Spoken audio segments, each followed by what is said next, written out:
The surgery went well. They said I can come home next week. I read the text 3 times standing in the Manila heat, sweat dripping down my neck. My name is Aiden. I was 45 years old, working a 6-month construction contract in the Philippines. The money was good. Better than anything I could get back in Tucson. My wife Vanessa was supposed to be recovering from emergency gallbladder surgery. That is what she told me when she called 2 weeks earlier, crying, saying the pain was unbearable and the doctors wanted to operate immediately. I wired her $12,000 the same day, sold my truck, emptied my savings. My boss loaned me another $8 grand when I explained the situation. I promised to work extra months to pay him back. He was a good man. He understood family emergencies. I told myself I would do whatever it took. Vanessa was my wife. We had been married for 19 years. You do not hesitate when the person you love needs help. But something about that text felt wrong. Too casual. Too calm. I stared at my phone, standing outside the half-finished hotel we were building. The crew was taking lunch. I should have been eating with them. Instead, I was rereading a message that should have made me feel relief, but only made my stomach tighten. I called her. She did not pick up. I tried again an hour later. Still nothing. I sent a text asking when I could video call to see her. She replied 6 hours later saying the hospital had poor reception and she was tired. She would call me when she felt better. I told myself I was being paranoid. She just had surgery. Of course she was tired. That night I could not sleep. I lay in the cramped worker housing listening to the other men snore, and I kept thinking about the timing. Vanessa called me about the emergency the same week I got my paycheck. She knew exactly when my money came through. She always did. She managed our finances back home. I sent her my earnings every 2 weeks like clockwork. She handled the bills, the mortgage, everything. I thought about the months before I left for this job. She had been distant, distracted. I chalked it up to me being gone so much. I had worked overseas 3 times in the past 5 years. Long contracts, good money. We talked about buying a bigger house, maybe starting a small business when I retired. She always smiled when I brought it up, but looking back, the smile never reached her eyes. There was one moment I had pushed out of my mind. A month before I left, I came home early from a local job. Vanessa was on the phone in the bedroom. The door was closed. I heard her laugh. A light, girlish laugh I had not heard in years. When I opened the door, she jumped and hung up fast. She said it was her sister. I believed her. Why would I not? But now, lying in the dark in Manila, I wondered. I checked our joint bank account on my phone. The balance was $73. That did not make sense. I had sent her over $20,000 in the past 2 weeks. The mortgage was paid. The car was paid off. Where did the money go? I refreshed the page. Same number. I went through the transaction history. There were withdrawals, large ones, thousands at a time, all made in the past 10 days, all at branches near our house in Tucson. My chest felt tight. I sat up in bed. One of the guys nearby groaned and turned over. I did not care. I kept scrolling through the transactions. Cash withdrawals, $1,200, $2,000, $3,500, on and on. I added it up in my head. She had pulled out nearly $18,000 in cash. For what? Hospital bills were paid directly. Insurance covered most of it. She told me the surgery and the medications and the follow-up care were all settled. She said she just needed money for the recovery period, for groceries, for peace of mind while I was gone. I felt something break inside me, not loud, not dramatic, just a quiet snap, like a rope that had been fraying for years finally giving way. I wanted to call her right then, demand answers, but I stopped myself. If I was wrong, if there was some explanation I was missing, I would look like a fool.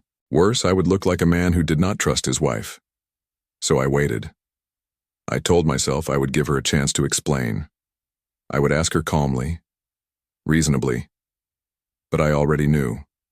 Deep down, I knew. The next morning, I worked like a machine. hauling rebar, mixing concrete. My hands moved, but my mind was somewhere else.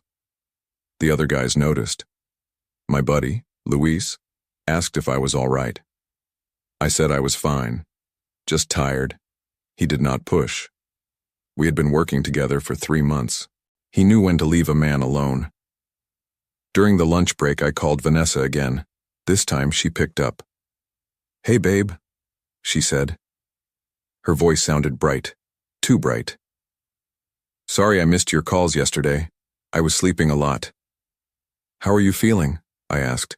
"Better. Still sore, but better." "When can I see you? I want to video call." There was a pause. Just a second. But I caught it. "Maybe tomorrow," she said. "I look awful right now. You know how I am." "I do not care how you look. I just want to see you." "Aiden, I am really tired. Can we do this later?" "Sure," I said. My voice was flat. "Later." I hung up before she could say anything else. Luis walked over and sat down next to me. He did not say anything for a while, just opened his lunch and started eating. Finally, he spoke. "You got that look, man." "What look?" "The look a guy gets when he knows something is wrong but does not want to believe it." I did not respond. I just stared at the unfinished building in front of us. All those steel beams and concrete slabs. All that work. All that effort. And for what? To send money home to a woman who might be lying to me? Luis finished his sandwich and stood up. "Whatever it is, do not let it eat you alive. Deal with it, one way or another." I nodded. He walked away. That night I started digging. I created a new email account, something Vanessa would not recognize. I contacted the hospital she claimed to have the surgery at. I pretended to be a family member trying to confirm billing details. They put me on hold.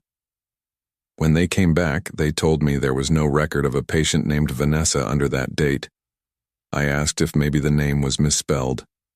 They checked again. Nothing. I thanked them and hung up. I sat there for a long time. The phone felt heavy in my hand. The room felt too small. I wanted to throw something, break something, but I just sat there, breathing, thinking. She lied. There was no surgery, no emergency, no hospital stay. She made it all up.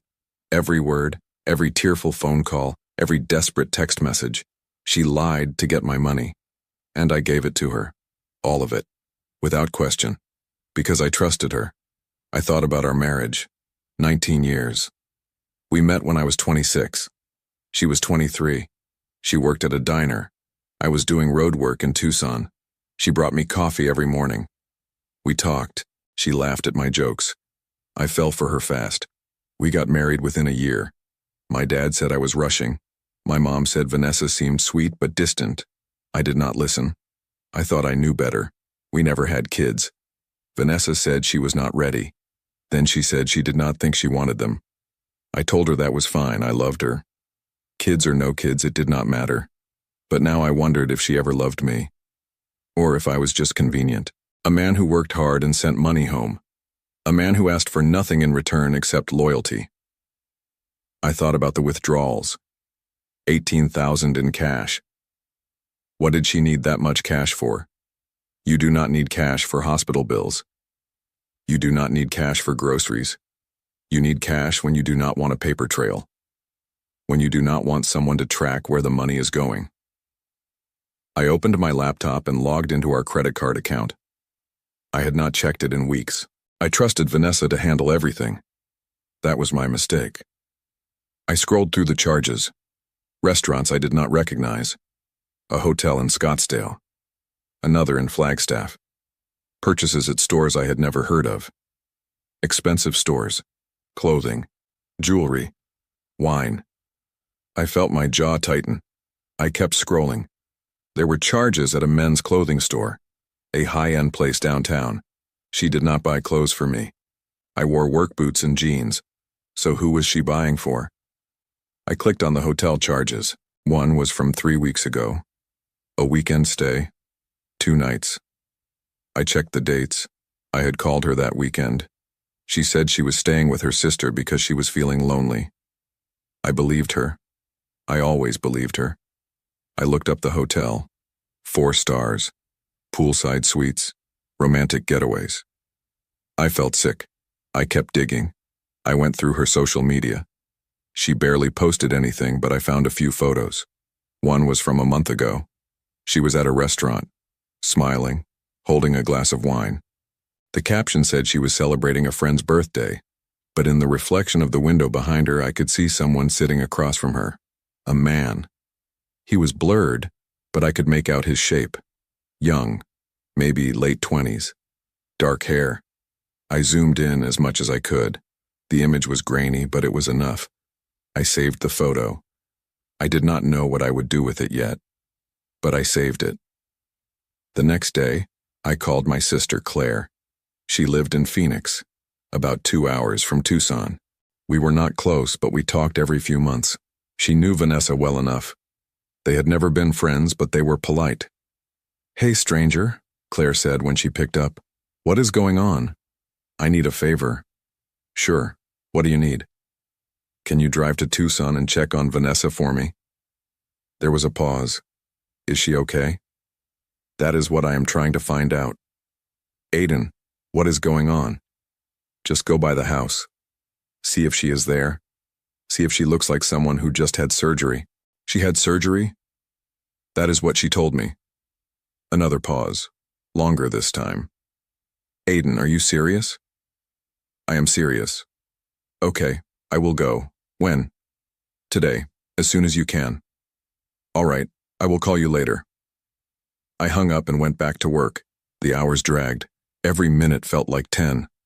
I could not focus. I dropped a hammer. Missed a measurement. Luis pulled me aside. "Go take a break," he said. "I am fine." "No, you are not. Go sit down before you hurt yourself." I did not argue. I walked to the edge of the site and sat on a pile of lumber. My phone buzzed. It was Claire. "I am at your house," she said. "Is she there?" "Her car is not here, but the neighbor saw me and came over. She said Vanessa left 2 days ago with a bunch of suitcases." "Did she say where she went?" "No, but she said Vanessa had a guy with her. Young, good-looking. She assumed it was a relative." I closed my eyes. I felt the heat of the sun on my face. I felt the weight of everything I had ignored, every red flag, every excuse, every lie. "Aiden?" Claire's voice pulled me back. "What do you want me to do?" "Nothing. Just go home. I will handle it." "Are you sure?" "I am sure." I hung up. I sat there for a while. Then I stood up and went back to work. I did not tell anyone what I had learned. I just kept my head down and kept moving. Because that is what I did. I worked. I endured. I did not complain. But something had shifted. I was not angry yet. Not the loud, destructive kind of angry. I was cold, focused. I started thinking, planning. I knew what I had to do. I just had to do it carefully. I called Vanessa that night. She picked up on the 3rd ring. "Hey," she said. She sounded cheerful. Almost too cheerful. Like she was trying too hard. "Hey," I said. "I wanted to check on you. How are you feeling?" "Much better. I am moving around more now. The pain is manageable." "That is good. I am glad. How is work?" "Busy, tiring, the usual." "When are you coming home?" "I have 3 more months on this contract. Maybe longer if I take the extension."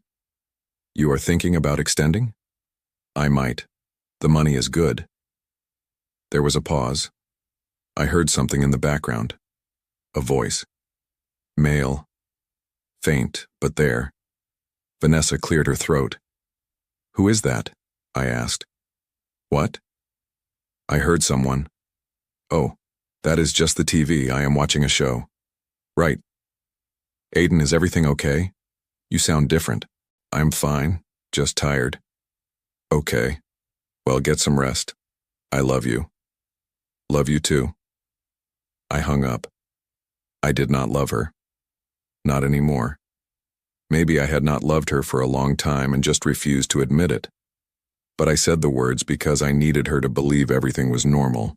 I needed her to think I was still the man who sent money without question, the man who trusted her completely, because I had a plan. The next morning, I called my bank. I told them I wanted to open a new account, a personal account, something separate from the joint account with Vanessa. They walked me through the process over the phone. Within an hour, I had a new account set up. I transferred the remaining $73 from the joint account into the new one. Then I changed my direct deposit information with my employer. All future paychecks would go into my personal account. Vanessa would have no access. I did not tell her. Then I called my boss.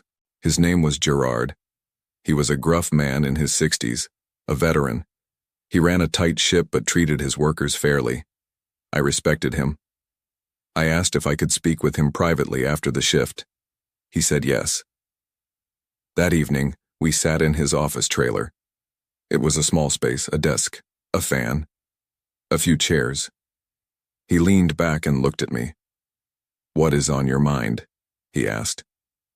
"I need to extend my contract," I said. "As long as possible." "I thought you were planning to go home in 3 months." "Plans changed." He studied me for a moment. He did not ask why. He just nodded. "I can give you another 6 months, maybe 9 if the project runs long." "That works." "You sure about this?" "That is a long time to be away." "I am sure." He handed me the paperwork. I signed it without hesitation. When I walked out of that trailer, I felt lighter. Not happy, just lighter. Like I had taken the first real step towards something. Over the next 2 weeks, I worked harder than I ever had. I took every overtime shift, every extra job. I saved every dollar. I ate cheap meals. I did not go out.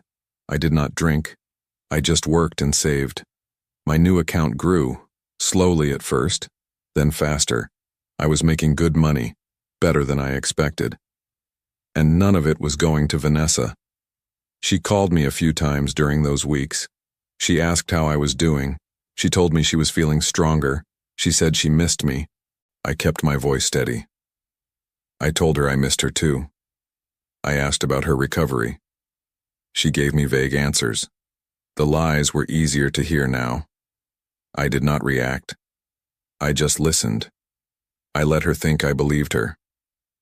Then one night she called me with a different tone. She sounded nervous, rushed.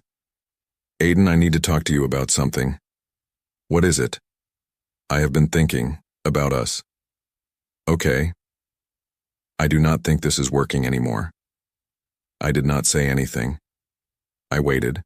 "I mean, you are gone all the time and I am here alone. It is not fair to either of us." "What are you saying?" "I am saying I want a divorce." There it was, clean, direct. The truth I already knew. She did not want to be married to me anymore. She wanted to be with the man I saw in the reflection, the man she bought clothes for, the man she took to hotels, the man she spent my money on. "Aiden, are you there?" "I am here." "Are you upset?" "No." "No?" "No. If that is what you want, then okay." She seemed surprised. "Really? You are not going to fight me on this?" "What is there to fight about? If you want out, you want out." "I thought you would be angry." "I am tired, Vanessa. I am too tired to be angry." She hesitated. Then her voice softened, almost sweet.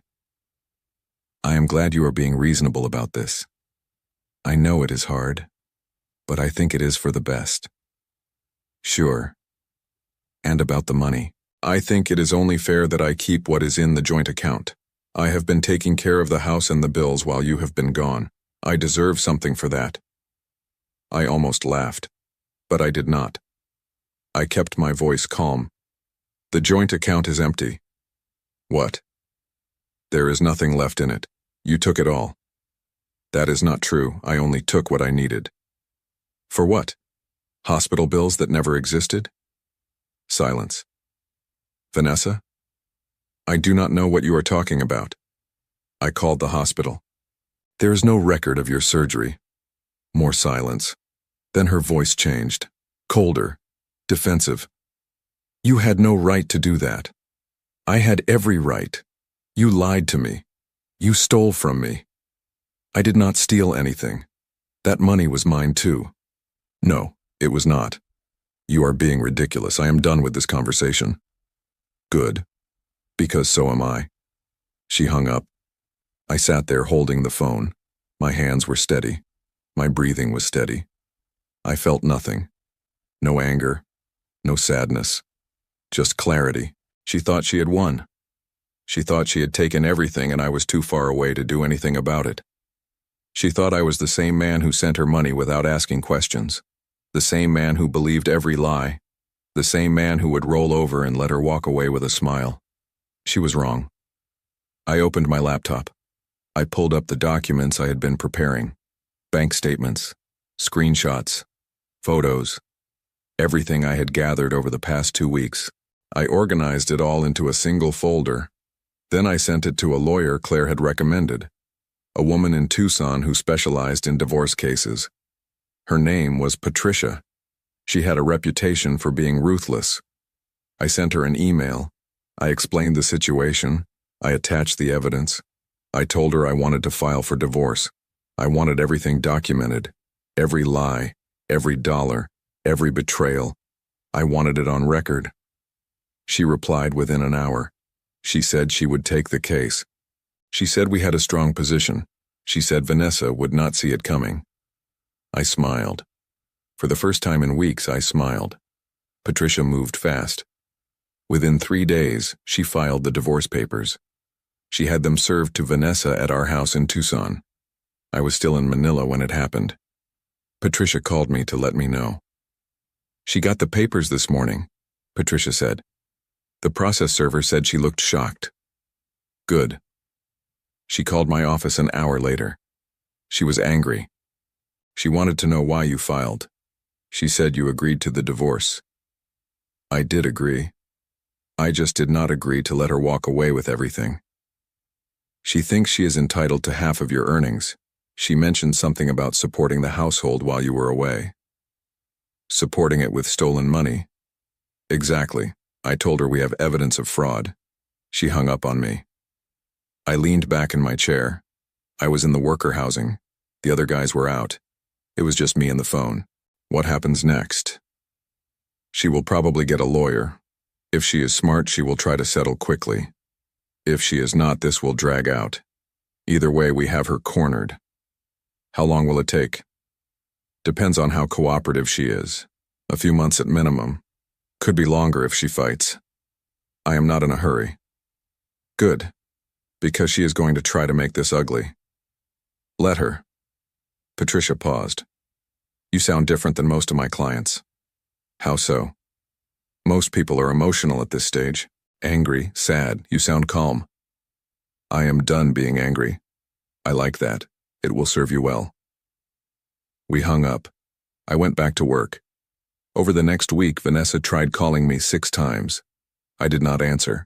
She left voicemails, long ones. In the first few, she was angry. She called me controlling. She said I had no right to file without discussing it with her. She said I was being cruel. By the 4th voicemail, her tone changed. She sounded softer, almost apologetic. She said maybe we could work things out. She said she made mistakes, but so did I. She said we could go to counseling when I got back. I deleted every message without listening to the end. Then she sent a text. I know you are mad, but can we at least talk? Please, I replied. There is nothing to talk about. My lawyer will handle everything. She did not respond. Patricia called me a week later. Vanessa hired a lawyer. His name is Gregory. He is local. Not great, but not terrible. He reached out to discuss settlement terms. What did he say? He wants 50% of your earnings from the past year, plus the house, plus alimony. I laughed. It was a short, bitter sound. She wants alimony? Apparently. Her argument is that she sacrificed her career to support your work abroad. She worked part-time at a boutique. That is not a career. I know. But she is going to try. Gregory sent over a list of her expenses: groceries, utilities, clothing, entertainment. It is padded. A lot of it is inflated or outright false. Can we prove that? We already have. I cross-referenced her credit card statements with the expenses she listed. There are discrepancies everywhere. She claimed $1,500 a month for groceries. Her actual grocery spending was under $400. The rest went to restaurants and bars. What about the guy? What guy? The man she has been seeing. The one she spent my money on. Patricia was quiet for a moment. Do you have proof? I have photos, credit card charges, hotel stays. Send them to me. If we can prove infidelity and financial misconduct, her case falls apart. I sent her everything that night. The photos, the receipts, the bank withdrawals, the hotel charges. I laid it all out. Every piece of evidence I had collected. Patricia called me the next morning. This is perfect, she said. She is finished. When do we use it? Soon. Let her lawyer make his case first. Let him dig the hole deeper. Then we bury her. I like the way you think. One more thing. I'm going to file a motion to freeze the joint account and recover the funds she withdrew. It is a long shot, but if we can prove the money was taken under fraudulent pretenses, we might get some of it back. Do whatever you need to do. The motion was filed 2 days later. Vanessa called me that night. I answered this time. What the hell are you doing? She said. Her voice was sharp, furious. What do you mean? You froze the account. I cannot access any money. There is no money left. You took it all. I need money, Aiden. I have bills. I have expenses. Then get a job. You are being cruel. No, I am being fair. Fair? You left me here alone while you ran off to the Philippines to make money for yourself. For us. I made money for us. And you stole it. I did not steal anything. You lied about being sick. You faked a surgery. You took every dollar I sent you and spent it on another man. Silence. Yeah, I said. I know about him. Her voice dropped. Aiden, please, let me explain. There is nothing to explain. You made your choice. Now you get to live with it. I made a mistake, I know that. But we can fix this. No, we cannot. I still love you. No, you do not. I hung up. She called back immediately. I did not answer. She called 3 more times. I blocked her number. The next day, my boss pulled me aside during lunch. You doing okay? He asked. I am fine. You sure? You seem distracted. I am dealing with some personal stuff, but I am handling it. He nodded. If you need time off, let me know. I do not need time off. I need to keep working. All right, just do not burn yourself out. I appreciated the concern, but I did not need it. Work was the only thing keeping me sane. The physical labor, the routine, the paycheck. It gave me purpose. It gave me control. And right now, control was all I had. Patricia called me the following week. We have a court date, 2 months from now. Gregory is trying to push for mediation, but I do not think that is in our best interest. Why not? Because mediation gives her a chance to negotiate. I do not want her to negotiate. I want her to lose. What about the money? The motion to freeze the account was approved. She cannot touch it. As for recovering the funds, that will take longer. But we have a strong case. Good. One more thing. Her lawyer asked if you would be willing to drop the fraud charges if she agrees to a no-contest divorce. What fraud charges? The ones I am about to file. Based on the evidence you gave me, we have grounds to pursue criminal fraud charges. She falsified a medical emergency to steal money. That is a crime. I thought about it. What happens if we file? She could face jail time, fines, a criminal record. It would destroy her. I did not hesitate. File the charges. Are you sure? I am sure. Patricia paused. Aiden, I have to ask, are you doing this because you want justice or because you want revenge? Does it matter? Not legally, but emotionally it might. I thought about her question. I thought about Vanessa. The lies, the betrayal, the way she smiled when she told me she was leaving, the way she tried to take everything and leave me with nothing. Justice, I said. I want justice. Okay, I will file the charges tomorrow. We hung up. I sat there for a while. The room was quiet. I could hear the distant sound of traffic outside. I thought about Vanessa. I wondered if she understood what was coming. I wondered if she thought I would back down, if she thought I would let her win. She thought wrong. The fraud charges hit Vanessa like a freight train. Patricia called me the day after she filed them. She said Vanessa's lawyer was panicking. He called Patricia's office 3 times in 1 hour. He wanted to negotiate. He wanted to make a deal. He wanted the charges dropped. Patricia told him no. She is terrified, Patricia said. Gregory said she did not think you would actually go through with it. She underestimated me. Clearly, he is trying to paint her as a victim. He said she was emotionally vulnerable. He said she made poor decisions but did not intend to commit fraud. She faked a surgery and stole $20,000. That is not a poor decision, that is a crime. I know, and the prosecutor agrees. They are moving forward with the case. How long until trial? A few months, maybe longer. But the divorce will be finalized before then. I want to keep the 2 cases separate. The divorce is clean. We win that easily. The fraud case is the hammer. Good. Aiden, I need to prepare you for something. This is going to get messy. Vanessa is going to try everything she can to make you look bad.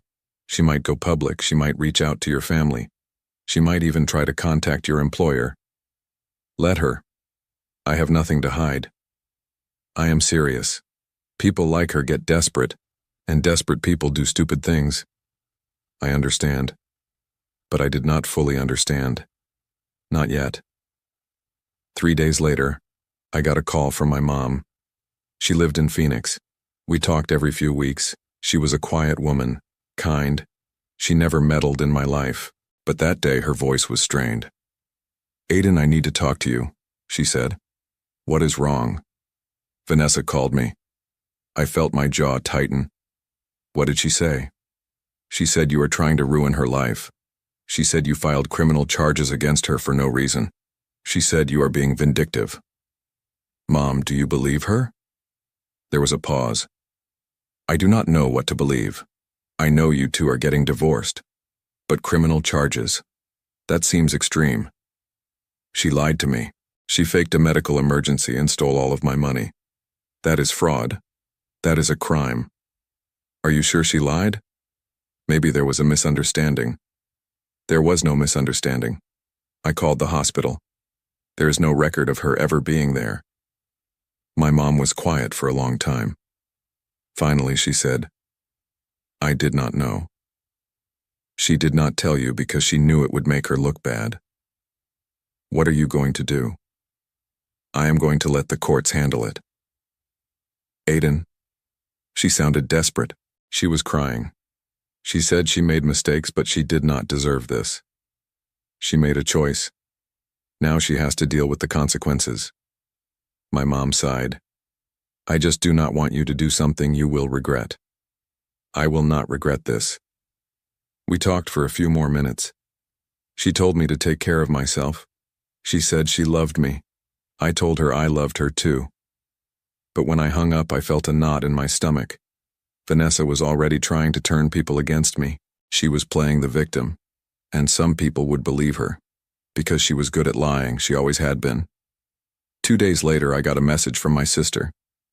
Did you really file fraud charges against Vanessa? Yes. Why? Because she committed fraud. Mom says she is saying you are being cruel. Mom does not know the full story. Then tell me the full story. I told her everything. The fake surgery, the stolen money, the lies, The affair. When I finished, Claire was silent for a moment. Jesus, Aiden, why did you not tell me this sooner? I was handling it. You should have told me. I could have helped. You did help. You checked on her for me. That was enough. I am sorry. I had no idea it was this bad. It is fine. Just do not let her manipulate you. I will not. I promise. We hung up. I felt a little lighter. At least Claire understood. At least someone in my family believed me. But the damage was already spreading. Vanessa reached out to a few of my old coworkers. She posted vague messages on social media. Nothing direct, just hints. She talked about being betrayed, about being abandoned, about being punished for mistakes. People who did not know the full story started commenting. They offered sympathy. They said she deserved better. They did not know she was lying. Patricia warned me about this. Do not engage with her online. Do not respond to any of her posts. Let her dig her own grave. What if people believe her? Some will, but the people who matter will see the truth eventually. Focus on the case. Focus on the evidence. That is all that matters. She was right, but it still stung. Watching people side with her, watching her play the victim while I was painted as the villain. It reminded me why I left Tucson in the first place. People believed what they wanted to believe, and Vanessa knew how to make people believe her.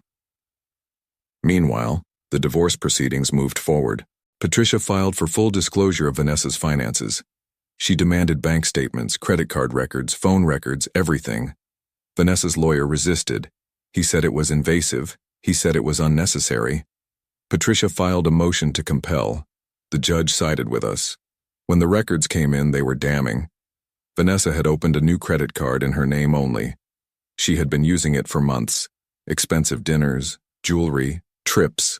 She had racked up over $15,000 in debt.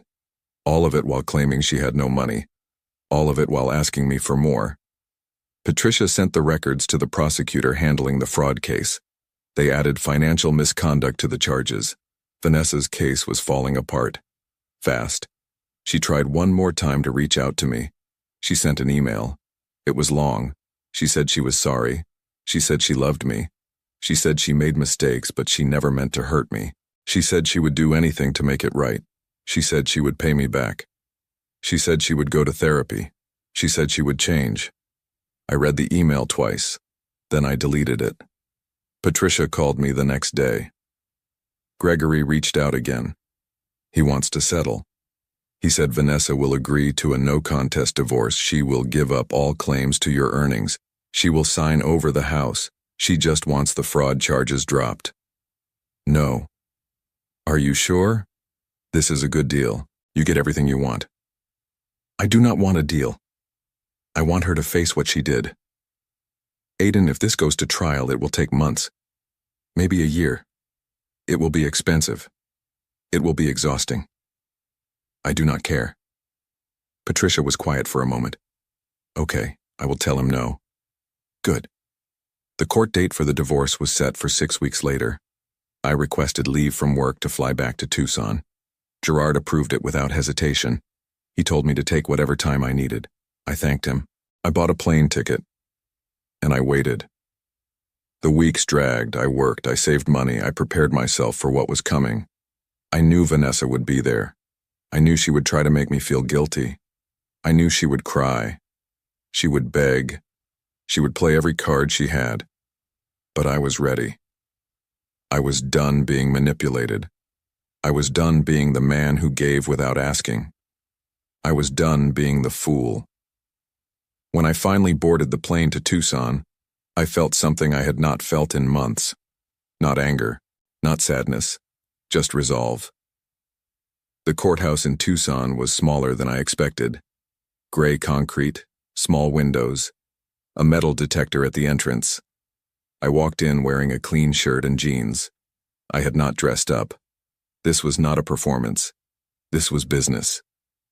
Patricia was waiting for me inside. She looked sharp, professional. She shook my hand and led me to a small room where we could talk privately. "How are you feeling?" she asked. Fine. Good. Because Vanessa is here with Gregory. She looks rough. I do not care. I know. But just be prepared. She might try to talk to you. Do not engage. Let me handle it. I will. We went over the strategy one more time. It was simple. Vanessa had no case. She had no defense. The evidence was overwhelming. She lied. She stole. She cheated. The judge would rule in my favor. The only question was how much. When we walked into the courtroom, I saw her. She was sitting at a table with Gregory. Her hair was pulled back. She wore a modest dress. She looked smaller than I remembered. Fragile. She glanced at me when I walked in. Her eyes were red. She had been crying. I did not look away. I just met her gaze and sat down. The judge entered. We all stood. The proceedings began. Gregory made his case first. He argued that Vanessa had made mistakes, but they were not criminal. He said she was emotionally distressed. He said she mismanaged money but did not commit fraud. He said she deserved a fair settlement. Patricia tore him apart. She presented the evidence, the bank statements, the credit card charges, the photos, the hotel receipts, the fake surgery, the affair. She laid it all out, clean, methodical, devastating. The judge listened. He asked questions. He reviewed the documents. When Patricia finished, he looked at Vanessa. Do you have anything to say for yourself? Vanessa stood. Her voice was shaky. I made mistakes. I know that. But I never meant to hurt anyone. I was lonely. I was scared. I was not thinking clearly. Did you or did you not lie about having surgery? The judge asked. She hesitated. I exaggerated the situation. That is not what I asked. I lied. Yes. Did you or did you not take $20,000 from your husband under false pretenses? She looked at the floor. I took the money, but it was not all for me. I had expenses. What expenses? She did not answer. The judge leaned back. I have reviewed the evidence. This case is straightforward. You committed fraud. You lied to your husband, you stole his money, you violated his trust, and now you are trying to avoid the consequences. Vanessa started crying. Please. I am sorry. I will pay him back. I will do anything. That is not for me to decide. The criminal case will be handled separately. But as far as this divorce is concerned, I am ruling in favor of the plaintiff. You will receive nothing. No alimony, no property, no assets. You will also be responsible for your own legal fees. Case closed. The gavel came down. It was over. Vanessa collapsed into her chair. Gregory tried to comfort her. She pushed him away. She looked at me. Her eyes were full of anger and desperation. Aiden, please, she said. You do not have to do this. I stood up. I looked at her one last time. Yes, I do. I walked out of the courtroom. Patricia followed me. We did not say anything until we were outside. That went well, she said. It did. What are you going to do now? Go back to work. What about the fraud case? Let it play out. It will take time. I have time. She smiled. You are one of the calmest clients I have ever had. I am just done wasting energy on her. We shook hands. I thanked her for everything. She told me to call if I needed anything. Then I got in my rental car and drove to my old house. The house I had paid for. The house Vanessa had lived in while I was overseas. The house she tried to take from me. I walked through the rooms. They were empty. She had already moved out, taken everything she could, the furniture, the pictures, even the dishes. It did not matter. None of it mattered. I stood in the living room and looked out the window. The yard was overgrown. The paint was peeling. The place looked tired, like it had been neglected, just like I had been. But it was mine now, and I could do whatever I wanted with it. I sold the house a month later. I did not need it. I did not want the memories. I took the money and put it into my savings. Then I went back to Manila. I finished my contract. Then I took another one, and another. I worked for 2 more years overseas. I saved every dollar. I lived simply. I did not date. I did not go out. I just worked. And when I finally came back to the United States, I had enough money to start over. I bought a small piece of land in New Mexico. I built a house with my own hands. I did not owe anyone anything. I did not need anyone. The fraud trial happened 9 months after the divorce was finalized. I flew back to Tucson for it. I did not have to testify, but I wanted to be there. I wanted to see it through. The courtroom was the same. The judge was different. The prosecutor was a woman named Angela. She was sharp, focused. She walked the jury through the evidence. She showed them the bank statements, the fake surgery story, the affair, the lies. She painted a clear picture of Vanessa as a manipulator, a thief, someone who used the people who loved her. Vanessa's defense lawyer tried to argue that she was a victim of her own poor decisions, that she was not a criminal, just someone who made mistakes. But the jury did not buy it. The evidence was too strong. The lies were too obvious. After 2 days of testimony, the jury deliberated for less than 3 hours. When they came back, the verdict was unanimous, guilty on all counts. Vanessa's face went pale. She looked at her lawyer. He shook his head. There was nothing he could do. The judge set a sentencing date for 6 weeks later. Vanessa was escorted out of the courtroom. She did not look at me, not once. I sat there for a moment after everyone left. The room was quiet, empty. I felt nothing. No satisfaction, no anger, just a sense of finality. It was over. She was done. I was free. When the sentencing hearing came, I was back in Manila. Patricia called me with the results. Vanessa was sentenced to 18 months in prison. She was also ordered to pay restitution of $20,000, plus court fees, plus fines. The total came to over $35,000. She will be broke when she gets out, Patricia said. Good. Her lawyer tried to argue for probation. The judge refused. He said she showed no remorse during the trial. Because she has no remorse. You are probably right. What about the guy she was seeing? He disappeared.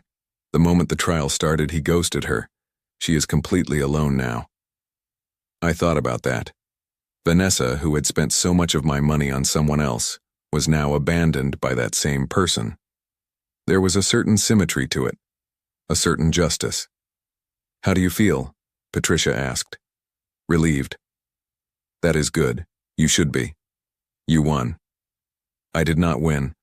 I just got what I was owed. Fair enough. We talked for a few more minutes. She told me the restitution payments would start once Vanessa was released from prison. I told her I was not holding my breath. She laughed. We said goodbye. I hung up. I sat on the edge of my bed in Manila. The sun was setting outside.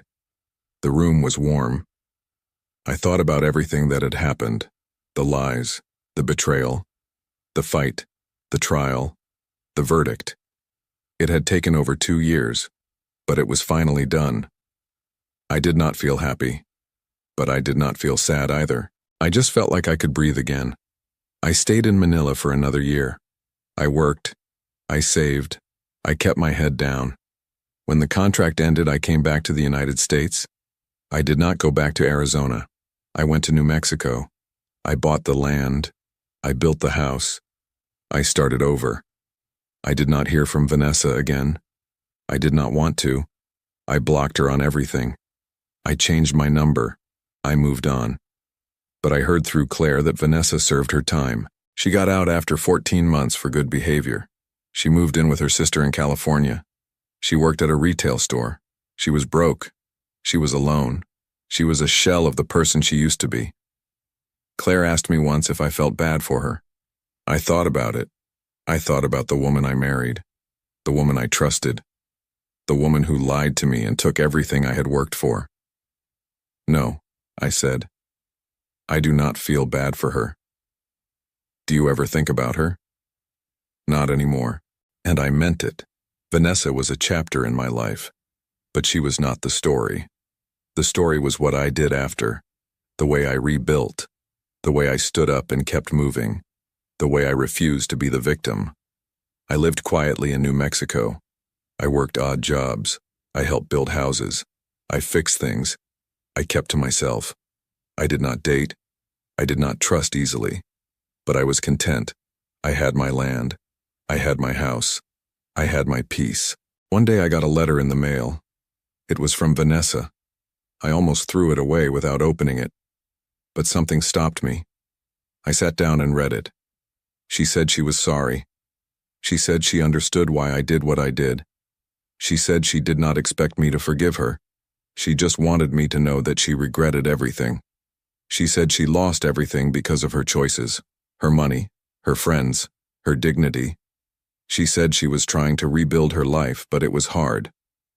She said she hoped I was doing well. I read the letter twice. Then I folded it up and put it in a drawer. I did not respond. There was nothing to say. She made her choices. I made mine. Vanessa faced consequences that followed her long after she left prison. She struggled to find stable work because of her criminal record. Most places would not hire her once they ran a background check. Her sister eventually asked her to move out, tired of supporting someone who refused to take full responsibility for what she had done. She ended up in a small apartment in a rough part of town, working minimum wage jobs just to cover rent. The man she left me for wanted nothing to do with her once the money was gone and the scandal became public. She was alone, broke, and haunted by the choices she made. I heard she tried to reach out to some of our old mutual friends, but most of them had learned the truth by then. They wanted nothing to do with her. She became a cautionary tale, a warning about what happens when you lie, cheat, and steal from the people who love you. I did not celebrate her downfall. I did not gloat. I just let it be. She dug her own grave. I just made sure she had to lie in it. Years passed. I kept working. I kept building. I found a kind of peace I had never known before. Not the peace that comes from happiness, but the peace that comes from knowing you did the right thing. The peace that comes from standing up for yourself when no one else would. The peace that comes from refusing to be broken. I never remarried. I never felt the need to. I was fine on my own. I learned that the hard way, and I was okay with it. Sometimes I think about the man I was before all of this. The man who trusted too easily. The man who worked himself to the bone for someone who did not deserve it. The man who believed love was enough. That man is gone, and I do not miss him.